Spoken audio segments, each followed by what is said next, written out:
এখন তো অস্থির হয়ে বলি মরেই যাব। মরেও যদি শান্তি না পাই তবে কোথায় যাব? তোমার দরজার সামনে ঘর বানিয়ে নিয়েছি আমি। এবারও কি বলবে আমার ঘরের ঠিকানা জানো না তুমি? কিছু মুখ কখনো ভুলে যাওয়া যায় না, কারণ সেখানে আমরা একসময় বেঁচে ছিলাম। আমি মেনে নিলাম আমি তোমাকে ভুলে গেছি, কিন্তু হৃদয়ে যে বলে আমি মিথ্যাবাদী। যদি সব সমুদ্র মদ হতো, তো ভাবো তো কি বিশৃঙ্খলায় না হতো। যদি সমস্ত স্বপ্ন সত্য হতো, তো ভাবো তো কি বিশৃঙ্খলায় না হতো। বড্ড শখ ছিল সবাইকে খুশি রাখার। হুশ তো তখন এলো যখন খারাপ সময় নিজেকে একা দেখলাম। গালিব, এখানে সব কিছু বিক্রি করা হয়, তাই সাবধানে দেখো। কারণ মানুষ বাতাসও বেচে দেয় বেলুনে ভরে।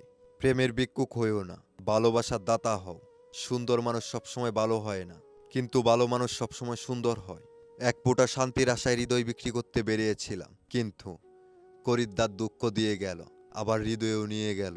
আমার হৃদয়ে হাজার দুঃখ, তবু আমার ধৈর্য এতই যে আমি খারাপ সময়ও হাসতে পারি। তো সবাই কমেন্টে জানাবেন মির্জা গালিবের উক্তিগুলো কেমন লেগেছে। তো সবাই ভালো থাকবেন, সুস্থ থাকবেন। আল্লাহ হাফেজ।